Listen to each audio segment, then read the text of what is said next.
What is up? Welcome to this episode of Lambgoat's Vanflip podcast. This week, I am joined by Adam, OCEANO vocalist. Welcome to the show. How you doing tonight, man? I'm doing great. How are you? I'm doing well. It was a good week. I had a very interesting week. It's good. I normally don't do the weekend podcast, but it's always good to do them later in the evening. So I'm glad we get to link this up. Yeah, thanks for doing it on a Sunday. It was nice to just get it going, but I had a lot of streams going on this week, so I appreciate you making the time. Yeah, no, it's all good. Because again, you guys are doing some rumblings and doing some things. You guys announced the Depths tour, so you got that coming up. Are you excited about dipping back into that era of the band? Yeah, at first, honestly, I wasn't. No shade, but I'm gonna correct you. It shows. There's Oh 10 yeah, yeah, shows. yeah, yeah. I just want to keep. I've just been trying to keep people's expectations level. It's a couple shows, then we're moving forward. But I'm excited because the fans are excited. I've said for a long time that I wouldn't be willing to do something like this, but given the circumstances of what the band is doing as a whole, it it made sense. And I just was told, I didn't really even know. It was like, hey, Debs is 15 years old. I was like, all right. When we were already like a few months away from the actual anniversary date. So I was like, it'd be kind of crappy if I didn't, like let's just do a little bit and then move forward. So I'm actually more stoked that a lot of people are excited about it because it is something that's more like a fan service, something that we can do to show our appreciation for the people who've been with us all these years. Yeah, and you guys recently joined Issues on their farewell show recently. How was Yeah, that experience? that was awesome. I had literally kind of had this moment where I was like, do I want to give this band like a full, stroke of effort for this year? And at that point, I was working a solid like 40-hour job, trying to, rise up the ranks and stuff like that. And I really didn't have time to even put any much of anything into the band. So literally the next day after I had made my decision, I was going to resign from that position and just, move forward. They hit us up and I was just like, okay, maybe there's something here. So that was, and Issues is one of my favorite bands. So to have that, and I would have never expected to play with them, given how drastically different we are in certain ways, minus, the breakdowns. It's very surreal. And they were really cool dudes. We pretty much spent a lot of time, after the shows, just basically just gushing for each other's band and stuff like that. So it was really cool to have, dudes that I look up to and look as an influence for me and my musicianship to feel the same way. So it's just a full circle moment right there to start off the year. It had to have been some kind of remotely sad too because you're watching like the ending of something occur in front of you. Yeah, I'm always maybe sometimes overly optimistic. So I didn't look at it as a farewell. I just looked at it as a goodbye for now. I think that a band like Issues has been so influential on, especially right now where heavy metal and like metalcore bands are at, that I would not doubt in my heart as a fan of them that there will be a point while I'm still alive that they will at least do something. It's just, time needs to tell that story and they need to go away for a bit. But I'm optimistic that I'll get to see them again. Yeah, reunions are a big thing. Yeah, We're in the reunion for sure. culture these days. Um, Yeah. Correct me if I'm wrong, but I knew you guys were. I haven't heard anything solid yet, but you guys were working on your. I think you quoted it as your magnum opus uh, Yeah. recently for Oceano. So like, is it solid? Are you wrapped up on that, or what's the update on that particular project of work? Yeah, it's 100% done. We were writing it and kind of tweaking it for the last, probably like, I want to say it's where it was finished in the writing process was finished, probably a year and a half of just, I don't really know. I did a lot of the vocals and on Twitch, and I just live streamed it all. So it was just a process. Probably total. It's been 2 years since we were at a point where it's like all the writing's done, and it took a little bit more time to get it to the point where we do know that it's coming out this year. Um, and the mix and master, we were tweaking some things on that, just taking our time and not rushing it because we didn't have any plans as far as performances yet. So we really just wanted to take our time with it. And there was times where we all just went silent and went back to life for a couple months, and then we popped back up. It's like, hey, what's going on with the album? We just really made sure that no one had anything that they wanted to toss in or change, and just let it sit on our lap for a bit. And it's finally time this year to get to that after we get to these depth shows. How long is the is it Awakens or is it Oceano Awakens? What's the because on the teaser you guys shared that was kind of like the hint or whatever in the imagery. So is that like the name of it, or is it just like you guys coming back type of thing? Yeah, that's just to signify us coming back. We've done Okay. it in a few subtle ways. It's just our subtle nod to the fans, like, hey, we're we're popping back up, and we have some things to share. What can the fan expect that's different from the 2017 album on the new material?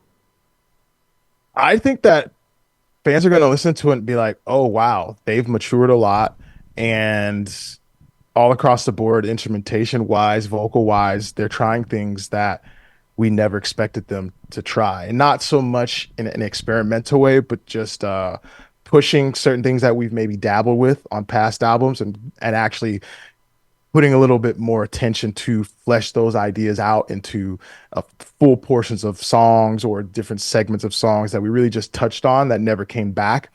Maybe more than like one or two songs across our discography. So we're really using this album as an opportunity to evolve the band, and I believe push us more into a direction that's, deathcore is a big thing right now. We're Mm-hmm. pushing us more towards like I call it deathcore transcendent, where uh, the past is very visible, and the sound is definitely there from all the other sounds that we've had, and the different elements of the past albums, but we're pushing it somewhere different and showing our influences outside of metal a lot more. Mm. That was kind of like relating into the next question I was going to ask you. Like, would you care to share like any exterior influences that could like they don't have to necessarily be musical, obviously, because Mhm. a lot of deathcore bands are expanding and going further and beyond than influence wise than in the past. So, yeah, if you're comfortable sharing some of that stuff, I'd be curious as to like exterior influences that made it into the project. Yeah, for me, just everything that has been going on in my life, the world, all intertwined into me just speaking my truths in a way that is still somewhat cryptic and subliminal, and it has a lot of, I don't know what to call it. It's very, I like to consider it's very, very prophetic, because a lot of the stuff I listened back to after a year of, just sitting on it, and I started to discover things that felt like I was prophesizing things to come in my own life, or things that I didn't really think I was aware of going on. And looking back, I was like, oh man, like, let me read these lyrics as a fan of music, not the person who created the music. And I had a whole different experience. On the instrumentation side, connected with the vocals and the lyrics, is very emotional. There's a lot of different feels throughout each song and song to song. So it's not as one dimensional, I feel, as the past albums where we had one objective, I feel, which is like, make it heavy, man, and let's knock all the pins down. This one's a ride. Oh, interesting. How long like how long did this process take, and like where did the idea come for, a new batch of Oceano songs or the, album or EP or whatever? Yeah, it's been in the works in a smaller form since 2019. Our guitarist Scott he's always writing, but he's had ideas, and we've been passing around ideas for a while. maybe even a little bit before that, but they were just really early ideas. So they've been evolving. Some things got scrapped, but there's a lot of stuff that I heard, in 2018, 2019 that are on the album. They're just portions. Things changed a lot and evolved over time. But we were actually originally working to finish an album or at least a good amount of songs before the lockdown had happened and stuff. Hmm. So that was a big factor in it where we just kind of said, screw it, let's focus on life. It's not really time for us right now to try and focus on the band. A lot of things change in all of our lives. So we just took a break from it. But to my surprise, during some of that time, Scott, our guitarist, was actually still working on stuff. So by the time I felt comfortable to kind of, come out of that seclusion, Scott had a full album ready, just pretty much done. Hmm. And I was just like, yo, let me count these songs. One, two. Okay, like, dude, you wrote a whole album. Like, it's done. Like, let's go. And then so it kind of kicked back off that way. Interesting. So there was no like official like hiatus. It just kind of was like a time just went on kind of a thing, and you guys were still together. You just didn't like you weren't doing anything. Yeah, we've always been that type of band, I guess. We just never put too much emphasis on the fact that we're in a band versus just life. Like all my Hmm. dudes, we all have and or still, are working 9 to 5 or longer jobs and stuff like that. We got families. That's all that life stuff has been far more important the whole way through. And touring and all that stuff is more like a vacation to us away from the daily grind of life. So yeah, we just kind of stopped talking about it. It was like, hey, we Yeah. all got stuff to figure out. This shit's crazy. Life's getting wild right now. So we just kind of we do that. We go on tour. We don't really get sick of each other. We just part ways and sail off into the sunset. And then eventually we're like, hey, want to get this going again? Is it hard to balance like when you're living that kind of lifestyle but still having fans like constantly asking about, do this or come here or play that? It used to be. I think that we've worked hard to do a good job to have our fans understand that we don't put as much emphasis as some bands on the band thing. We like to consider ourselves still like the same dudes that came out of the garage, jamming, on the weekends. We're still very down to earth type of dudes that we're just happy to play shows. So we just try and make that very clear that when we have stuff to share, that's when we pop up. And sometimes, we may stick around for a little longer and stay active with it, but we've never looked at it like we're going to do this forever, but we've always been happy to continue doing it so far. So as long as we're happy doing it, we're going to always be an active band. It's just we're not going to be, killing ourselves anymore like when we first started and the Hmm. grind of the every, like 6 months out of the year type of thing. When there's stuff to do and there's music to share, um, that's when we pop up. Is that a more comfortable, cycle for you guys at this particular point in your life? Because, like you said, it is taxing to be just on that early man's grind of just constantly like writing music, recording music, but also playing shows and being in a van with, a couple other people for weeks on end, months on end at sometimes. Yeah, it definitely is. And what I realized too is to varying degrees, myself and Scott, given that we're the like key writers of the music, in our different departments, we both we're like introverts, but to a degree. Like when we get out into groups and the crowds and stuff, we're totally ready to hang and vibe and stuff. But there's a limit to that, and we in the early years of the band, we kind of stretched ourselves way too thin in that department, and I think that's where we start to feel a lot of burnout, and start to sometimes get a little just I guess just jaded to it all. And like we still enjoy our personal time and just being nobody to everybody, So I think we've come to appreciate it a lot more now where we can choose when we want to do it as opposed to feeling like we have to do it to pay the bills or to appease, what a record label wants or what our management team wants or anything like that. We do it for us. Hmm. Is Do you prefer to not think about it like for a full time thing? Is that something that you're also wanting to do? Yeah, I look at like we like especially for this year, it's basically going to resemble a full-time band.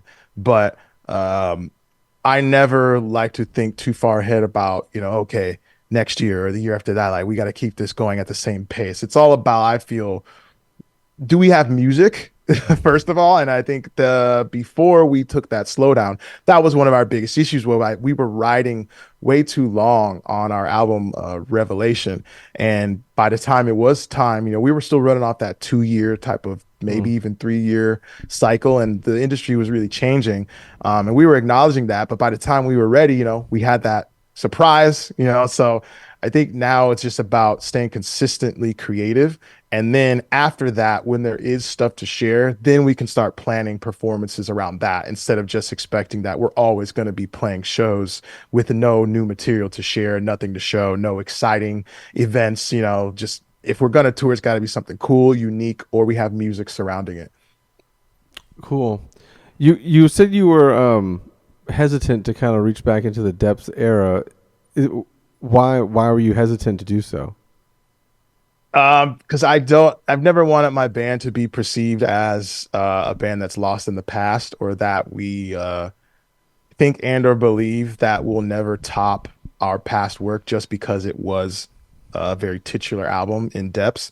Um, we've always just been growing as a band, I feel, and I think right now where we're at with the writing and just the flow of things, this is the best version of band that I've experienced, and I've been in the band the longest. So I'm super stoked, especially to have Scott with us. He's nailing it. He's doing things that I've wanted the band to sound like years before I even met him. So right now, I think it's the best version of the band, and to out of respect for him and how much he's been like a ride or die for me through the ups and downs. I'm more concerned about what him and I can do than what I did in the past with the band. So I always want to just keep pushing him to do his best work, and he's with his writing pushes me to do my best work. So I'm more focused on forward, not backwards. No, I can understand that, but also there's like the fan base. They crave that sometimes. They want to relive those golden days, so to speak. Yeah, we've always played old songs, and that's the thing where this is I think this will be a good opportunity with these depth shows. I think some fans, that lives change and stuff like that. I don't think at a time because deathcore really popped off after the lockdown stuff. I feel at Hmm. least maybe even a little bit during it. Right. So we were in a point prior to that where there weren't sellout shows every day. There weren't, like we had some rough times, leading up to that You're point not where wrong. You're deathcore not really wrong. became this thing. So I think a lot of people fell off of the train of deathcore in those years, and maybe we lost some people, not permanently, but they just weren't aware of what we were up to. We had not that much music coming out, but we've always played old tracks. We've always thrown it back. We've always, shown love to the OGs that helped start the band, and in the OG fans and everything. We've always done that. I just think it was never understood that we did that.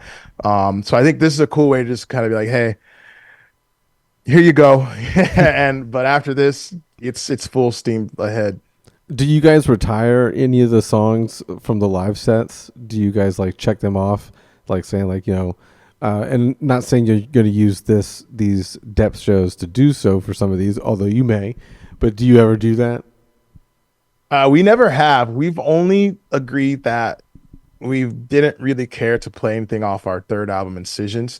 Um, I hear more people that enjoy it now as fans, but it's all right. It was a really weird period for the band, and I don't, and we just the material following it and before it is better. So we always just played like one song off of that.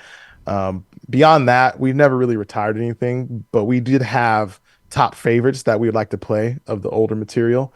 So after we do the depth shows, I can't, I don't want to really say we're going to retire anything for good, but we are moving forward, and we're just kind of taking a route where we focus on everything. Like I look at it, basically Scott's material. So Ascendance, Revelation, and then the newest material that's soon to come out and stuff. So it's been a long time coming. Like I don't even know. That's 15 years almost of playing old school tracks the whole way, through. So I think it's about time we do that. And it's cool because I've noticed that there are new fans and maybe some fans who've gotten to us in the last few years that came into listening to us more in the recent two albums. So I think it's a little bit more room for us to explore that. You mentioned when you were doing when we were talking very early on about the recording vocals and you were doing them on Twitch. When did you Mhm. start getting into like live streaming and stuff like that? Because I noticed you've been doing it for a while. Yeah, I started, I believe it was like 2017, maybe 2016. Uh Here and there, dabbling with it. And then I did a whole different thing where I basically avoided being the guy from Oceano and I just played a character, just something fun, experimental, tongue in cheek, my own little just spin on, playing a character, a lot of improvisation, skits, and things like that. I like to just create and in many ways. So I just use it as an outlet to escape from what I talked about, that repetition of the touring and being this guy that people perceive, in this metal band, and also earning my keep in a new environment and in a new subculture that is, the streamer subculture and stuff. So I just really wanted to show respect to all the full-time streamers and the people that are doing that and not just try and ride off of the fact that I do have some type of notoriety in another space. But since then, I have evolved it into being my own person, me, that incorporates my music both for Oceano and then my other stuff that I do. So I've been doing it for a while, just sometimes consistent, sometimes not. So I'm now getting back into the swing alongside the band as a more consistent thing that will complement what the band's doing and also be something that's parallel to it but drastically different. Yeah, I'm sure like just the live streaming by itself, because it attracts a certain demographic in general, like of people that are just into people that are live streaming. So you may just pique someone's interest that isn't into heavy music, but then follows you for whatever reason, and then understands or realizes, oh, you're a part of this band, and then they could possibly then become a fan. Yeah, yeah, it's been really cool to see people that had zero idea. That gets me excited. Honestly, people that had zero idea that I did the band thing. Then they were interestingly intrigued, even though they might not even be into heavy music at all. I made a lot of friends that way, really, that I didn't even know on their end. They used to dabble and like I met a lot of people on Twitch that were in like punk bands, honestly, and that's really cool. And it only came about through them finding out just through the grapevine, not me telling them that I did a band, or I'd have like people in my chat going to another streamer like, oh yeah, he does this band. And I'm like, shut up, shut up. But then they're like, oh, and then we start talking about it behind the scenes. So it's been cool. um, when you were doing the vocals, were you just like recording them in general, just live on stream, so like the viewer or the watcher would get the entire experience of like you doing takes on takes? I did writing the lyrics and the demo recording. Some of it actually ended up on the album as there because they were solid takes. So I did my whole lyrical and vocal process live on the spot. So we do like 3, 4, 5 hour sessions, and I would just finish songs. And it came about from an interesting. It really wasn't something we planned. It just came about from Scott. He drops in my stream from time to time, and we were just doing our own thing. And he like, hey, I finished and I did. I was like, can I play it on stream? And he's like, sure. And I was like, and one day I was like, I can't not write to this right now. I need to do this right now. How do you feel about me doing it on stream? And he's like, go ahead. And that's how it started. And then we just kept rolling with it that way. I would just be on stream, not planning to do anything music related. He'd pop up be like, hey, I finished an idea last night. He'd like, show it to him. And I'd be like, this is sick. Can I work on it? Go ahead. And so we just steamrolled it that way. And then we just got into a rhythm of doing that. And the whole way through was never the plan to do it that way. It just was easy because I was busy streaming. Scott would be busy working. He'd just pop up in the morning and toss me an idea and we would just build on it. Did you get to like bounce back feedback from like obviously your live audience at that particular point? Did you ever like take any of their input into consideration during any of the At streams? time At times, I tried not to do too much because I don't want to pay anybody out of my royalties. So I tried to just use them as a gauge for, okay, do I if I do this, you know, look at the chat.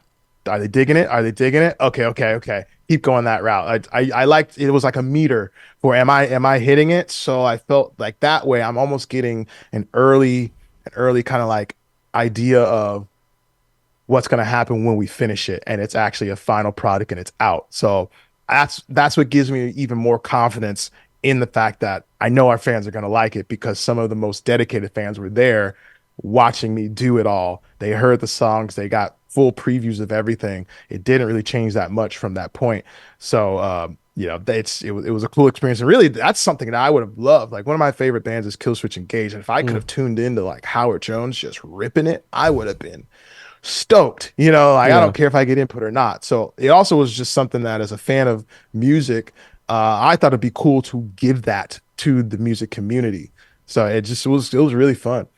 Now on the other side of the coin, would you be worried about like an echo chamber type situation to where like you just get caught just doing almost the same repetitive thing maybe unconsciously? I did it. I really just pushed myself to do things that people wouldn't expect out of me to better showcase what I'm capable of as well. Because there were times when I would notice in the chat where they'd be like, "Oh, like what if you did this?" I'd see that like I'm gonna try and do the opposite of what you said because that's what you would expect of me. Mm-hmm. You're like, "Oh, dude, do this guttural here, like that'd be cool over the breakdown." But I'm gonna do the opposite because I don't want to be predictable in my music as best that I can achieve that. So it actually was a great back and forth, to have that. It's like anytime the suggestion would be made, maybe I didn't consider it, but I actually was taking it to heart so that I could push myself to do something better than that because I know that's what the fans would expect out of me, and I know I could do better than that. How long are your streaming hours? Usually 4 hours. I tend to get in the zone and push it, but for music stuff, usually about 3 hours. I've been able to knock out some songs in 2 hours, especially more recently. It just really depends. But for the Oceano stuff, when I was doing that, we were going pretty long sometimes, like 3, 4, 5. A couple were 6 and 7 hours. Just depend on the song.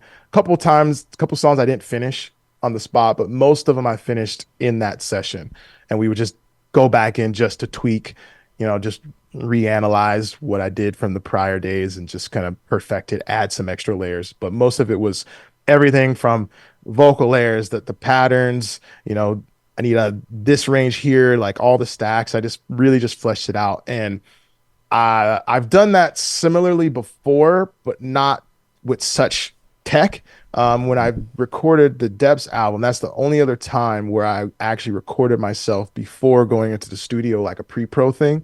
But it was on a 12 track cassette recorder with just with just the mic and I just just stacked everything over the band, which we just hung a mic in the garage and we I just ran off that. So Depths was the only other album I did that, but it was nice to be able to do it with better technology. It sped the process up a lot, and I got to show people the behind the scenes of it all too.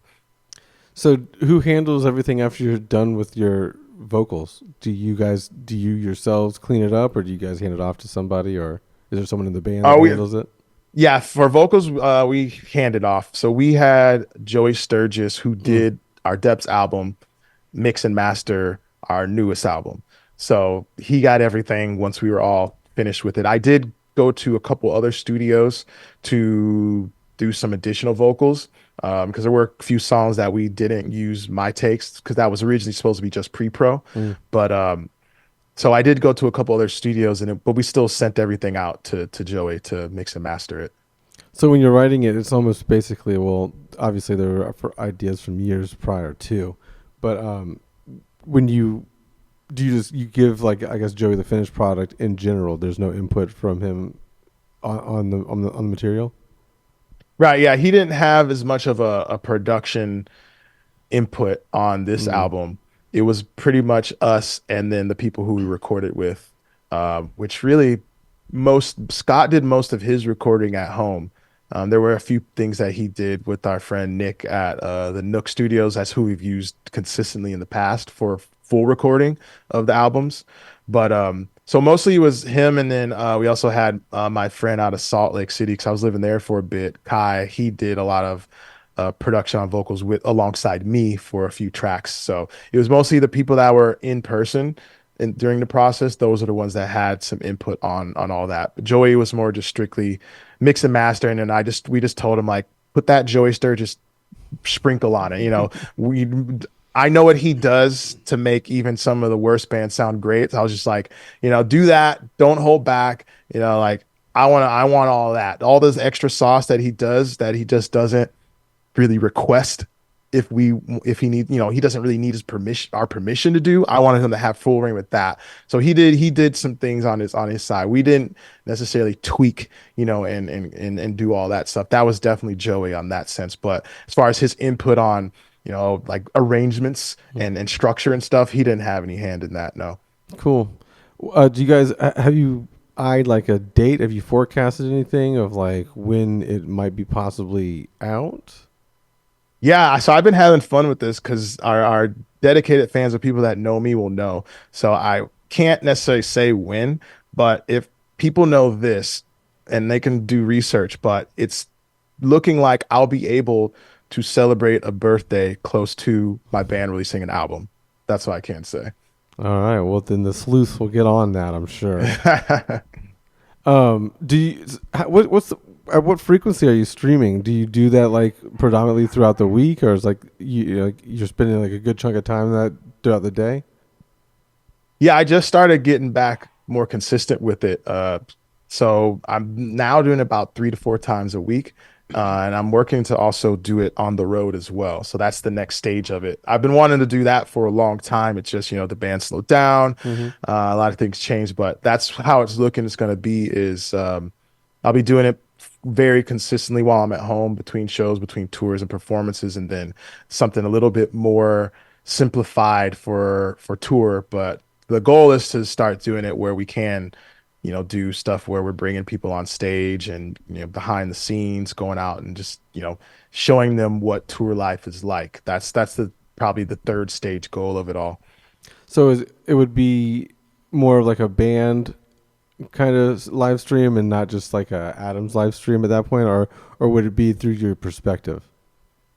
Through my perspective, that's a good Okay. way to put it. Yeah, yeah. So sometimes just, me solo thing, other times having friends. I've done it before, like I was more video game based with it where it Mm-hmm. was more stationary. So I've done it a little bit in the past, and what it turned into was like playing Mario Party with Chelsea Grin, on the bus and stuff Yeah. like that. So that's definitely something I do want to revisit with it, but way better quality, more consistent, and then expanding on that, where it's, I'm thinking more like Oceano meets Anthony Bourdain.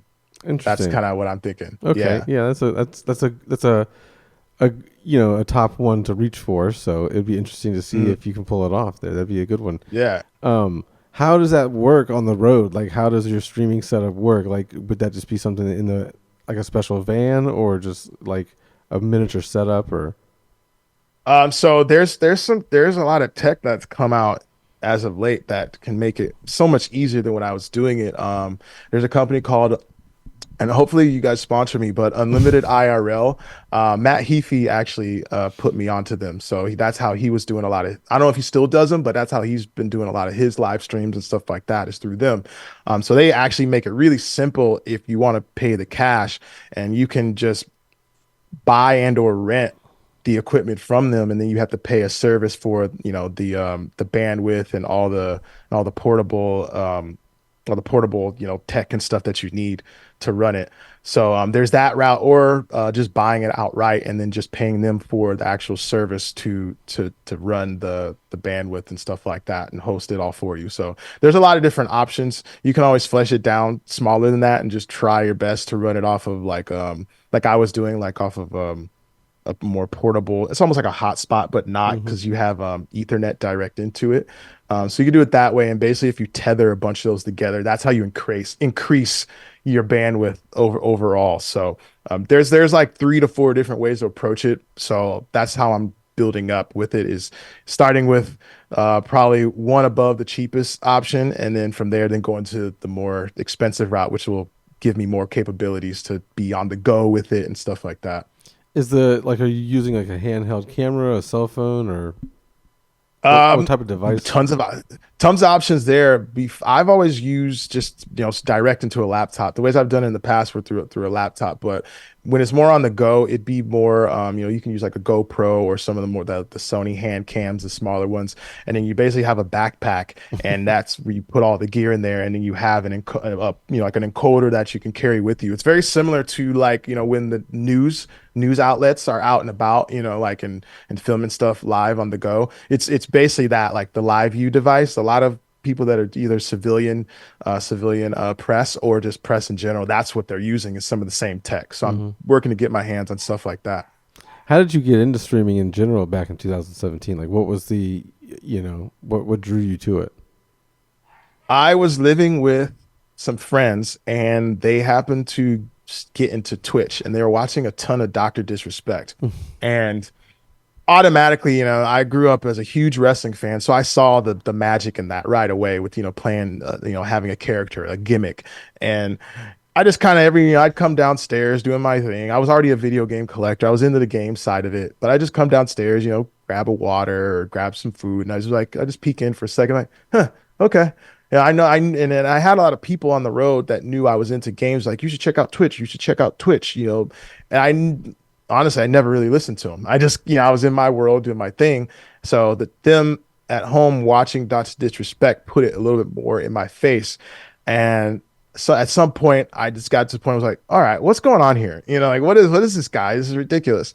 And from there, I just started asking questions. And one of my friend's brothers, shout out to him, Tony. He's a fucking genius. And so he just really started laying out all the tech side of it and just what I would need and things like that. And I started linking up with other friends that were streaming that I didn't know were doing it. And Johnny McBee from the Browning was streaming at the time, so he helped me learn a lot too. And it just turned into me just picking people's brains and learning how I would make this work. And from the cheapest way possible, and then building on it all the way up till now. So it really started there, just with a slight interest in it because I saw the potential in it as a creative to do something different and unique and outside of just being a musician. And then from there, it's got me to this point. Well, I don't know if you're doing everything correct, but I have been seeing your like vocal videos on my feed, so the algorithm is definitely loving it for like Oh, years. cool. So I've definitely been seeing a lot of like you just screaming a lot on my IG feed. Yeah, I definitely I'm gonna do the video just me literally screaming nothing, just and then see how that goes. But Yeah, yeah, I'm happy to hear that. That's cool. yeah, no, so it's working a little bit. Um, it's weird how that kind of genre video kind of popped off, like vocal covers and like people interested in recording them, but also interested in just watching them. The people that watch them too. Hmm. Yeah, I got really excited about it once kind of pulled my. I was a little stubborn. I've noticed a lot of musicians are a little stubborn with the social media thing and the content. I generally just at that point I already was streaming. When we had this point where the algorithms were all intertwined in social media deeply and stuff. I Hmm. was already streaming for a while prior to that. I just wasn't Adam from Oceano. So at a point I started to just realize there was a potential for me to do something I always want to do, which is get more exposure and gain more exposure for my projects and for Oceano. So I saw an opening there that wasn't really being tapped into by many vocalists that I would consider maybe more underground, under the radar. So I just saw an opening and I really had to work my nerves out of the fact of like, oh man, like, I'm being really vulnerable here. But I got in my mind, I was like, I'm way more vulnerable in person on stage. So given that we're in a lockdown state right now and I'm not going anywhere anytime soon, this is basically performing on an easier level because I can just stay in my house clothes. I can have stains on my shirt and and Yeah. and do this and just shut off the computer and I'm done for the day. So it actually is easier than performing on stage for me to do that because it's a 30-second maximum video compared to like a 45-minute set. Like easy. And Instagram for a time, was paying you for it. So I was like, done deal. Best of both worlds right there. Hmm. Speaking of paying, do you support yourself with streaming full time these days, or do you have other avenues outside of just the band royalties that come in? Oh, I have other avenues. I've always, since I've joined the band, I've always been doing other things, whether it be, normal side jobs, like working at like a grocery store when I first joined the band. I was working at an audio visual warehouse like literally just like a year ago, but that actually helped me learn a lot. And I got a lot of cool ideas for production from working there. So I've always found ways to pick up jobs and on the in between, that benefited my growth as a creative, while at the same time having other little side hustles and things like that, whether it be creative side hustles or just side hustles, just, in the call it like the normal world outside of music.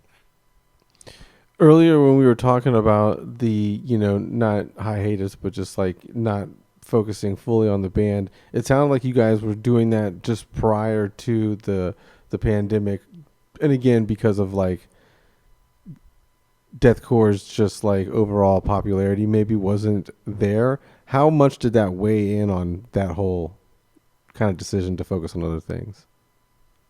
Not at all. I still don't know what's gonna happen, but from what I'm seeing, it's gonna be pretty wild. Like I'm pretty out of the loop with like just how awesome I hear it's going for a lot of bands. Like I've just for like the last year I've been going to shows like, hey, like is it really like how it seems on the internet? Because I don't really go to shows that much. Um, and so like I don't know anything more than what I see on the internet from these bands and stuff. And I haven't really played that many shows still. We went out in 2022 for a few things, so that was cool, and it went great. But I'm still seeing a lot of growth and hearing about a lot of growth, and bands killing it with merch sales and things like that. So I'm just now starting to feel that and see that occurring with my band, and like we have a sold out show next weekend. Like so I'm still very present in the moment of what's happening because I didn't experience any of it when it first started, popping off. Mm. Are you nervous for these upcoming events, and like were you nervous coming back on stage in 2022? I wasn't, no, I actually wasn't nervous. That was the most comfortable I've ever felt on stage. I did a lot of personal internal work during that time. That's where I put a lot of my focus was just Mm. for working on me. And so once I got on stage, I was like, well, this is weird. It feels different. It just felt, I felt like I just have a room full of friends. I've never really felt overly nervous, maybe more anxious, not because of the stage part, but because of how much stuff that I do for the band behind the scenes, and I need it to go right, So more that's where I get stressed and anxious, or in the past I did is from the behind the scenes stuff, making sure there's no breakdowns, making sure the merch looks perfect. I'm a very OCD person, and so I'm very meticulous about things, especially because a lot of this is incorporated with my vision, for the band. So that's more where I get the most tense is that the stage part is the part that is the easiest and the calmest for me. Do you have a pre-show ritual, or do you just kind of just hang out and then go rip it? Hmm. Drink water, stretch, maybe a little bit of yoga. I like to now just kind of block out all the noise and wash it out with some binaural beats and just kind of find my peace. Other times I like to just ramp myself up really wild or listen to some really hype trap music and then just go out and rip it. It's interesting trap music. That's nice. Uh, what you just mentioned your vision for the band. What is your vision for the future of Oceano? My vision for the future of the band is to continue writing music the way that we want to write it, pushing the band towards what Scott also sees for the band with his writing, which I fully support what he does. He's never disappointed me in that realm. So allowing him to push me, me pushing him with the writing process. But as a whole, I like using the band as a vessel when it comes to the lyrical side of it, to say something, whether it be what's on my mind, how I feel, what I perceive going on with the world. But I've never really been one to just put it out there blatantly. It's more like you really have to read the lyrics. And that's something that's just been an influence of me from the early days. You know, like I grew up going to like seeing like Terror and like Madball and like I said, like Kill Switch and all these bands that had really awesome messages. And that was the emphasis of the bands as well, was, you know, there's a message behind the lyrics, but it's also about having a good time, camaraderie and unity and things like that. So not to say that, you know, every song is going to be, you know, sunshine and rainbows, but just the fact that, you know, we are pushing a message that is not just the fact of us, I guess, embellishing, you know, hey, we're heavy and we're brutal and we like to look tough on stage. You know, like that's not my vibe at all. You just were mentioning your earlier shows, like Santera and whatnot. What what got you into like this heavy music genres? I, I was really sourcing it. And what I think it was wrestling. Wrestlers had a Mm. lot of heavy music and it wasn't always the heaviest, but you know, think about like Stone Cold Steve Austin's remix of his theme song from Disturbed, pretty freaking heavy. And I listen to that all the time. One of my first CDs I ever owned was, I think it was WWF Attitude Volume 3 or something like that. And it just had like a mix of all these different genres of music, but the ones that got you amped up were the heaviest ones, you know, because the wrestler would come out and they're just, you know, it just fit the vibes.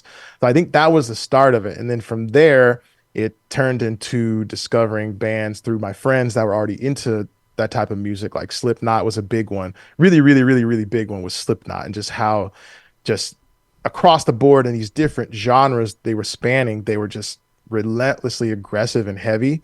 That's what really opened me up to like, oh yeah, this fits everything I'm about because I was an athlete too. So Mm. all that was a perfect soundtrack to, you know, going in the gym, training, preseason, you know, like getting ready for the games and hyping the team up and stuff. And a lot of the dudes that were on, you know, my wrestling team and like my football team, you know, we would trade music and stuff, and we started doing this explorative process of sharing music. You know, that's when I really started getting into shows, was right around high school, going to concerts. Like some of the greatest memories, I mean, I've seen like Avenged Sevenfold at Bottom Lounge before they even had City of Evil out. You know, I really was immersed in going to shows and again immersing in the culture of it all.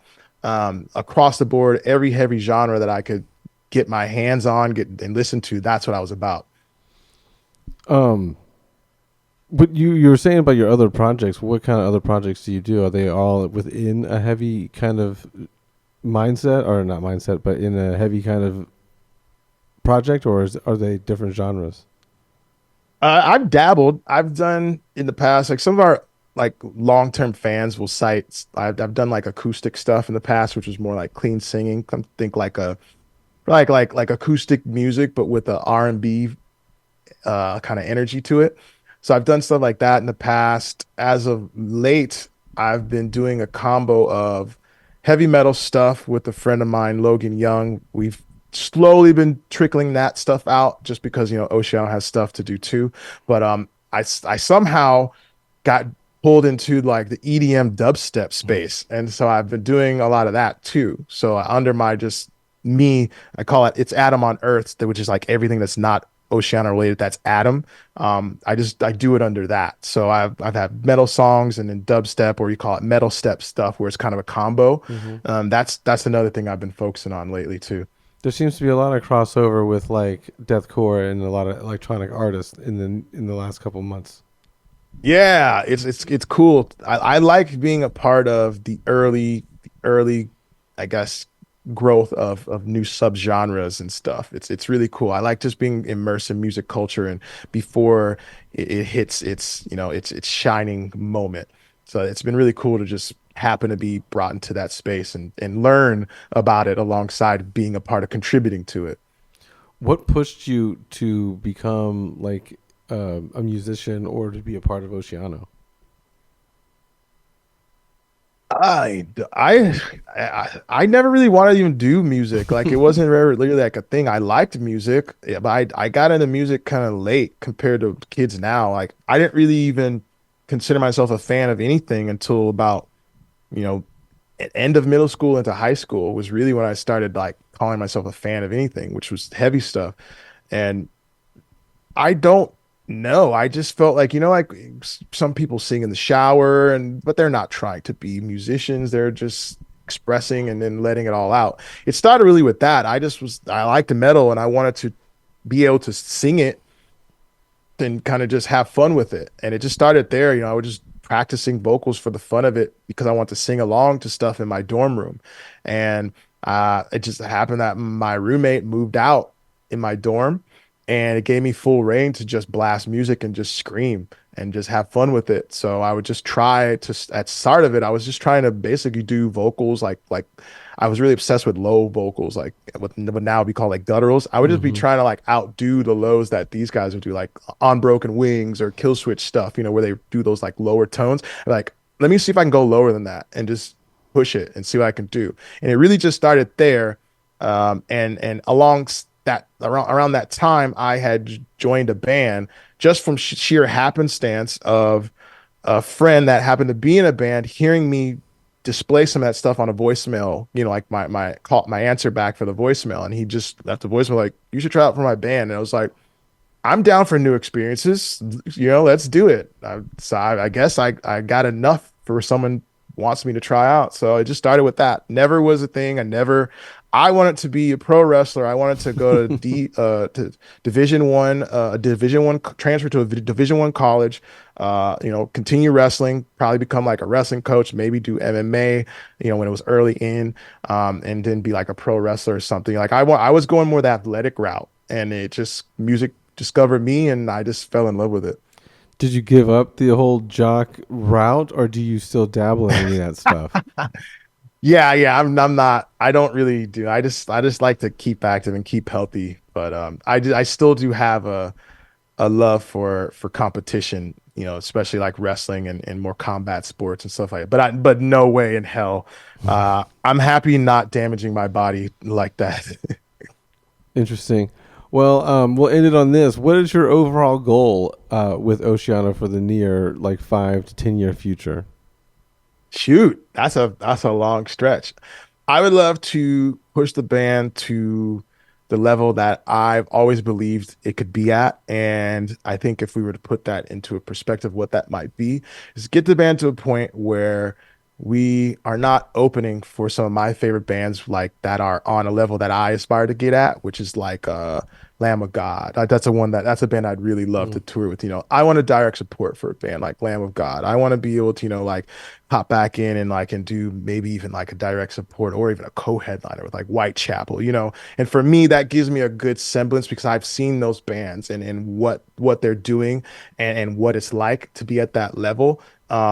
I know I've seen it from the inside playing with those bands or being around some of those bands before that I look up to. So I would love to get to that point and just revel in it and spread a positive message and hopefully influence people and show people that you know, you don't have to be the best right away. You just have to believe in yourself and stick to it. And it might take you 15 years to get to a point where, whoa, who knew that deathcore would ever be a thing anyone would care about when everyone used to shit on your band. But we're here. Mm-hmm. And it Mm-hmm. what matters is consistency and persistence. And one of the dudes from Dying Fetus said that to me. And that's one of the biggest things I always, remember. It's just like he said it to me and it's like, you guys have been just going it, ups and downs, you take breaks, but you've been consistent, you've been persistent. And that's what's going to take you further than just, a fan base. Right. Well, do we have a name for the magnum opus? I can't say it. Not I want it yet. to be a Not surprise. yet. Okay. Well, fans will probably eagerly be waiting that, obviously, in the near future. So, are you guys putting it out yourself, or is it coming out through somebody? It's going to be out through Sumerian Records. It's our second album with them. All right, cool. So it's genuinely the follow up to your the 2017 Revelations. Yep, yep. Awesome. Well, Adam, I want to appreciate your time on this Sunday evening. Thank you for joining me, and it was a great time talking to you, man. Thanks. I had fun.